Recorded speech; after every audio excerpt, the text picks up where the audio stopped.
We are on the topic of discussion and vote regarding curing of possible open meeting violation at June 22nd, 2022 board meeting regarding the action, selection of president, and follow-on decisions stemming from that violation. The goal of the KCRCC rated and vetted North Idaho College trustees is to remove the president. They were successful with former President McLennan, and now they're trying it again with President Swain. The emergency board meeting on Monday, April 24th, was the culmination of their twisted, malicious efforts.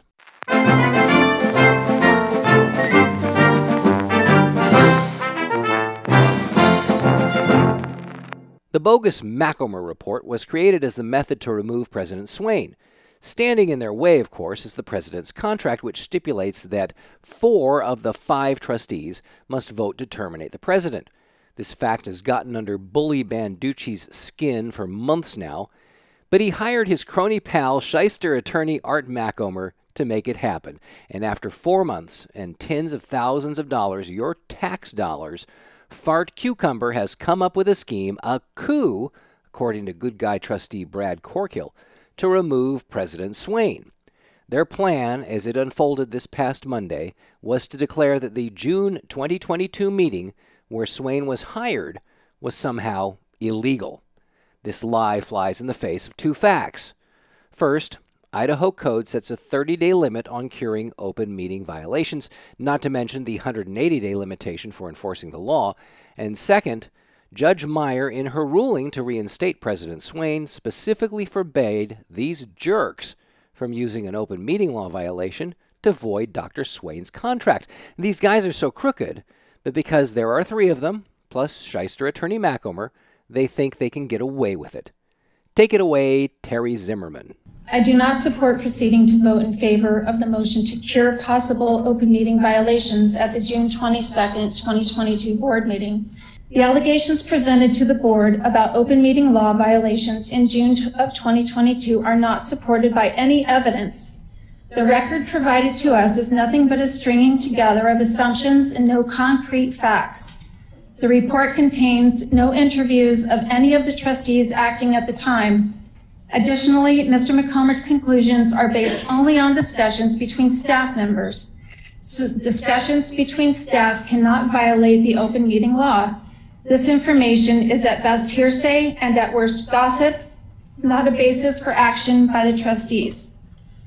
Number 2, contrary to the absurd legal analysis and conclusion of Mr. Macomber, Judge Meyer's opinion clearly holds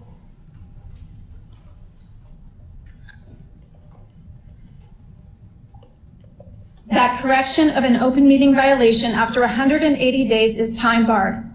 In her opinion, she states, however, any action the board may have taken due to its prior alleged violations of Idaho's open meeting laws are now time barred. A cause of action arising under Idaho's open meeting laws to void the agreement with Dr. Swain needed to be commenced 30 days after NIC entered into the employment contract. Any other suit needed to commence within 180 days after NIC entered into the employment contract, before the end of January 2023. The college failed to file a suit. Mr. Macomber argues that the board can self-cure a violation anytime it is raised. However, Judge Meyer clearly finds to the contrary when she states any action the board may have taken, not any lawsuit the college could have filed, is now time barred. I have serious doubts about accepting Mr. Macomber's legal advice on this issue when Judge Meyer has already ruled to the contrary. And number 3, voiding Dr. Swain's contract violates our fiduciary duty as trustees. The Northwest Commission has stated the following concerns as part of its sanction of show cause against the college, which clearly related to keeping Dr. Swain in his position. Frequent changes in leadership with little to no input from relevant stakeholders without following institutional policies. Public comments have overwhelmingly urged preservation of accreditation.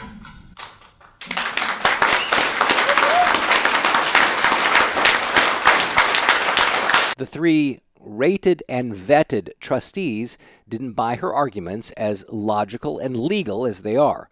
This is true with these KCRCC rated and vetted morons. They arrogantly believe that they are above the law. We're calling for the vote. So we're going to start on this end. Trustee Corkle, what is your vote? Your vote is no. Trustee Zimmerman. No. Trustee Wagner. Yes. Trustee Banducci. Yes. You're in contempt of court. Chair McKenzie votes aye. You're in contempt of court. The contract is considered null and void. Let's set the hearing now. Dr. Swain, I still look forward to working the law. I guarantee you as we violating your court order. figure this out. You guys are in contempt.